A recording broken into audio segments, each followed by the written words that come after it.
गुजरातच्या अहमदाबादमध्ये मोठी विमान दुर्घटना. अहमदाबादमध्ये एअर इंडियाच्या विमानाचा अपघात.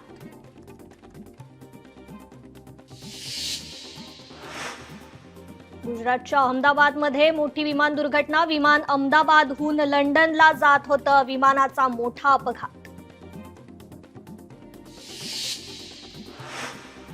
तर गुजरातच्या अहमदाबादमधील विमान दुर्घटनेप्रकरणी टेक ऑफ दरम्यान विमानतळाच्या भिंतीला धडकले, त्यामुळे अपघात घडल्याचं समोर.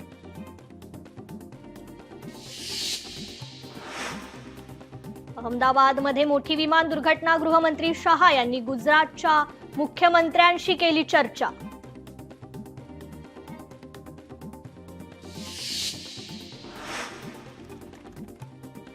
अहमदाबादमध्ये मोठी दुर्घटना. विमानात 242 लोक, ज्यात 2 पायलट आणि 10 केबिन क्रूचा समावेश.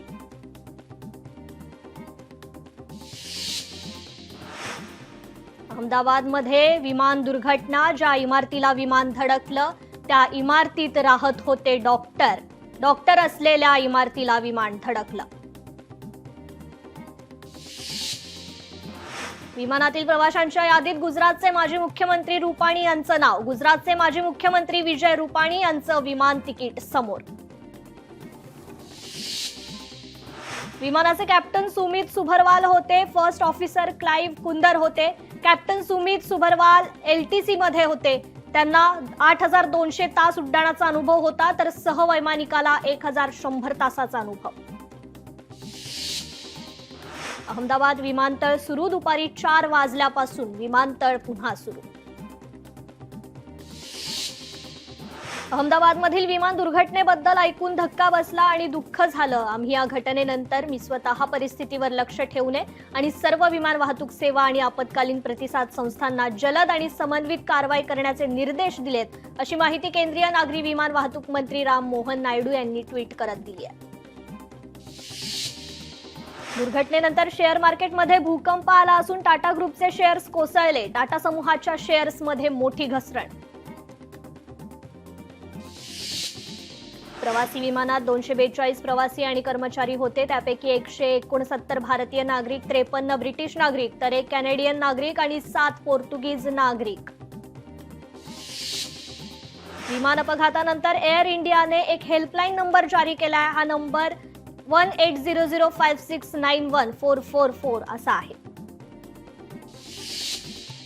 ज्या इमारतीवर एअर इंडियाचं विमान कोसळलं ती इमारत इंटर्न डॉक्टरांसाठी वसतिगृह होती. मिळालेल्या माहितीनुसार इथे 50 ते 60 इंटर्न डॉक्टर होते. सर्वांचा मृत्यू झाल्याची भीती. विमानाचा वैमानिक सुमित सुब्बरवाल यांनी शेवटच्या क्षणी मेडेला कॉल केला होता. मेडे हा शब्द फ्रेंच शब्द आहे, ज्याचा अर्थ मला मदत करा असा होतो. 3 वेळा हा शब्द बोलला गेला.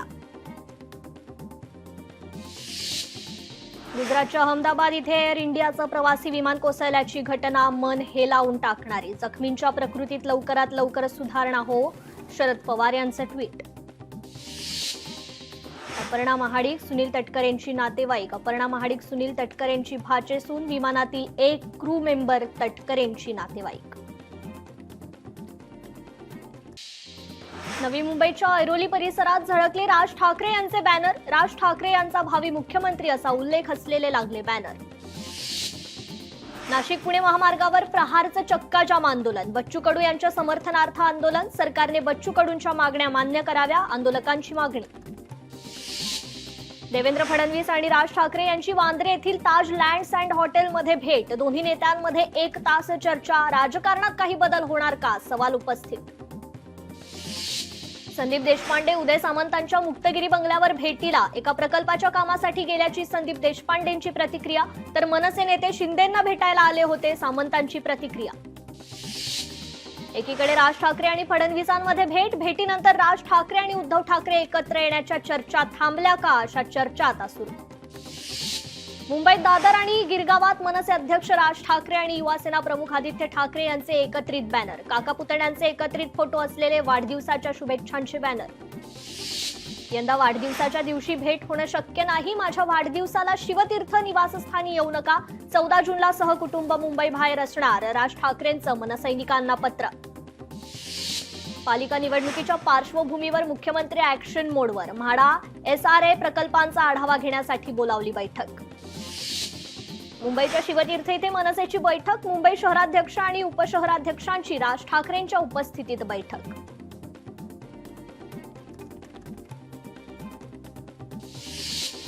सांगली महापालिकेच्या प्रभाग रचनेला 2 दिवसात सुरुवात होणार. समिती गठीत करण्याचे काम सुरू. शासनाकडून 4 सदस्यांचे प्रभाग करण्याचे आदेश. सांगलीत आगामी स्थानिक स्वराज्य संस्थांच्या निवडणुका स्वबळावर लढायच्या. सांगलीत भाजपच्या कोअर कमिटीच्या बैठकीत कार्यकर्त्यांचा आग्रह. बच्चू कडूंच्या अन्नत्याग आंदोलनाचा आज 5वा दिवस. बच्चू कडूंची तब्येत खालावली. वजन 5 किलो कमी. अमरावतीत बच्चू कडूंचे समर्थक आक्रमक. दगाव पेठ टोल नाक्यावर आंदोलन. अमरावतीत प्रहारचे कार्यकर्ते आक्रमक.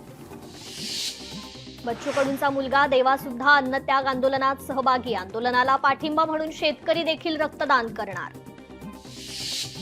नांदेडमध्ये ठाकरेंच्या शिवसेनेचं चक्काजाम आंदोलन. क्या हुआ तेरा वादा असा सवाल करत पिंपळगाव फाटा इथे रस्ता रोको आंदोलन. शेतकरी संघटनेचे राजू शेट्टी, आमदार रोहित पवार आज बच्चू कडूंच्या आंदोलनाला भेट देणार. आंदोलनाला पाठिंबा म्हणून रक्तदान करणार. बच्चू कडू यांच्या अन्नत्याग आंदोलनाला पाठिंबा देण्यासाठी अमरावतीतील तिवसा, नांदगाव, चांदूर बाजार, अचलपूर येथे आंदोलन होणार. धामणगाव इथे रेल्वे बंद करण्याचा प्रयत्न केला जाणार. नाशिकमध्ये येवल्यात बच्चू कडूंच्या आंदोलनाच्या समर्थनार्थ प्रहार आणि ठाकरेंच्या शिवसेनेचं आंदोलन. पाटोदा गाव कडकडीत बंद ठेवत मागण्या मान्य करण्याची मागणी. मंत्री नितेश राणेंनी घेतली केंद्रीय बंदरे मंत्री सर्वानंद सोनोवाल यांची भेट. बंदर विभागातील अनेक महत्त्वाच्या विषयांवर चर्चा. सागरी क्षेत्राच्या सक्षमीकरणासाठी विविध समस्यांवर चर्चा. मराठा आरक्षणावरील पुढील सुनावणी 18-19 जुलैला होणार. मराठा समाजाच्या SCBC आरक्षणावर कुठलीही स्थगिती नाही. मराठा विद्यार्थ्यांना SCBC ऍडमिशनचा मार्ग मोकळा. उच्च न्यायालयाचा निर्णय. माजी आमदार दिलीप कुमार सानंदा आज राष्ट्रवादी काँग्रेसमध्ये प्रवेश करणार. उपमुख्यमंत्री अजित पवारांच्या उपस्थितीत खामगाव इथे होणार पक्षप्रवेश. राज्यात विधानसभा निवडणुकीत मतचोरी झाल्याचा आरोप करत आज काँग्रेसचं राज्यभरात मशाल मोर्चा आंदोलन. काँग्रेस प्रदेशाध्यक्ष हर्षवर्धन सपकाळ गडचिरोलीत आंदोलनात सहभागी होणार. भाजपचे आमदार बबनराव लोणीकर आज परतूर दौऱ्यावर. प्रधानमंत्री आवास योजनेअंतर्गत 1357 घरकुल लाभार्थ्यांना मंजुरी आदेश वाटप आणि हर घर सोलार योजनेचा शुभारंभ सोहळा पार पडणार. सांगली जिल्ह्यातील सिंचन प्रकल्प 2026 पर्यंत पूर्ण होतील. जलसंपदा मंत्री राधाकृष्ण विखे पाटील यांचं आश्वासन. केंद्र सरकारच्या 11 वर्षाच्या कार्यकाळात गडचिरोलीत अभूतपूर्व विकास कामे झाल्याचा भाजपचा दावा. जिल्ह्यात झालेल्या विविध कामांची भाजप अनुसूचित जनजाती मोर्चाचे राष्ट्रीय महामंत्री डॉक्टर अशोक नेते यांची माहिती. परभणीत बच्चू कडूंच्या आंदोलनाच्या समर्थनार्थ प्रहारचं मुंडन आंदोलन. सरकारविरोधात जोरदार घोषणाबाजी. गडचिरोलीत काँग्रेसच्या शेतकरी मेळाव्याला सुरुवात. मेळाव्याला प्रदेशाध्यक्ष हर्षवर्धन सपकाळ, विजय वडेट्टीवार यांच्यासह आमदार खासदार उपस्थित. यावेळी शेतकरी न्याय यात्रा काढण्यात आली. हिंगोलीत ठाकरेंच्या शिवसेनेच्या पदाधिकाऱ्यांनी नांदेड अकोला राष्ट्रीय महामार्ग रोखला. महामार्गावर वाहनांच्या रांगा. आंदोलनकर्त्यांची सरकारविरोधात घोषणाबाजी.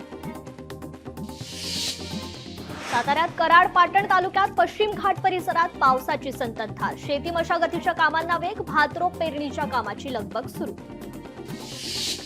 कोल्हापूर जिल्ह्याला आज ऑरेंज अलर्ट. सकाळपासूनच ढगाळ वातावरणासह पावसाची हजेरी. रत्नागिरीत पावसाच्या सरी. जिल्ह्यात पेरणीच्या कामांनाही वेग. पावसामुळे वातावरणात गारवा. उकाड्यापासून मात्र दिलासा.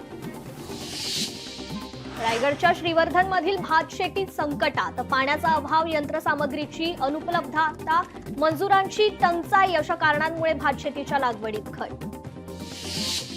पुण्याच्या मावळ तालुक्यात इंद्रायणी भाताच्या पेरणीला सुरुवात. पावसाने विश्रांती घेतल्याने शेती कामांना वेग. यवतमाळमध्ये पुसद तालुक्यात बार्शी, मुंगशी, वनवारला भागात वादळी वाऱ्यासह मुसळधार पावसानं झोडपलं. केळी पिकाचं मोठं नुकसान. मंत्री इंद्रनील नाईकांच्या पत्नी मोहिनी नाईकांनी केली पाहणी.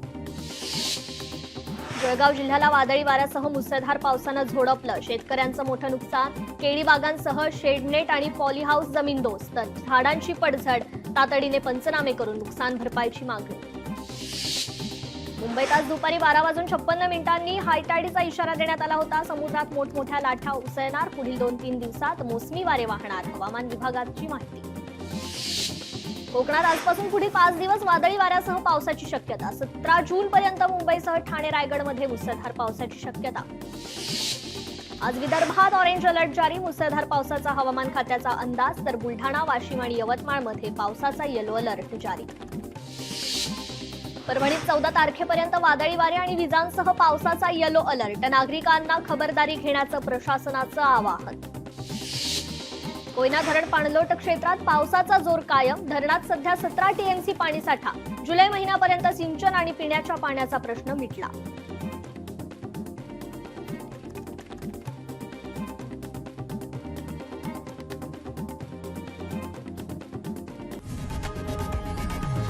लोकशाही मराठी ऐका, पहा, जागरूक रहा.